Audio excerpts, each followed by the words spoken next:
Hininalang kaso ng meningococcemia sa isang ospital sa Tondo. Hindi mo natatanggap ng bagong pasyente ang ospital ng ilang araw habang dinidisinfect ang emergency room at kinukumpirma ang sakit ng pasyente. Umaaksyon si Jen Calimon.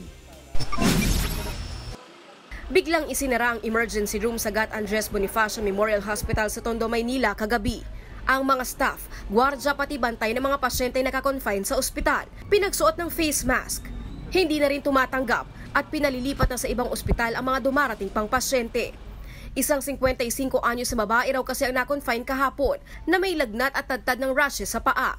Suspetsa ng mga doktor, meningococcemia ang kanyang sakit. Yun, usually kasi naglalagnat tapos may mga rashes.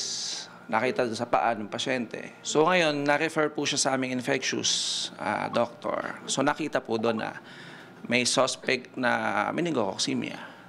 Ang meningococcemia ay dulot ng parehas na bakterya na nagiging sanhi ng meningitis o infection sa utak o spinal cord.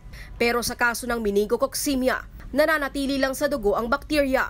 Posible rin daw itong manatili sa upper respiratory tract ng isang pasyente nang hindi niya namamalayan. Kaya kadalasang naipapasa ito sa pag-ubo o pagbahing. Usually pag may direct contact, so makahawa po siya. Direct contact, usually secretion o kaya droplet o yung ng atching o kaya yung mga ganon. Tapos laway, tapos yung malapit, droplet, malapit atching na punta sa'yo, na singhot mo. Karaniwang nagsisimula sa simpleng lagnat at ubo ang meningococcemia. Pagkatapos ay makakaranas ng kumbulsyon ng biktima at pamamantal sa balat na kulay violet. Kapag napabayaan, pwede itong ikamatay ng pasyente. Usually, kung mga ordinaryong lagnat, sipon, mga ilang araw lang, usually nawawala yan. Kaya lang may ibang part ng katawan na pwedeng naapektuhan, kaya nga nagko-confirmatory po tayo.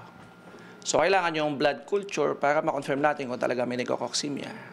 So kaya lang minsan may mga patient po na wala pang 5 days, wala pang confirmation, namamatay na ang pasyente.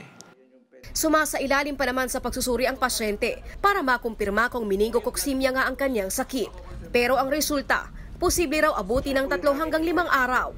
Para makasigurado, nakabukod na siya sa iba pang mga pasyente at ang lahat ng nasa ER, maging mga nurse at doktor, tinurukan na ng antibiotic. Una nang sinabi ng Department of Health na wala pa namang outbreak ng meningococcemia sa bansa.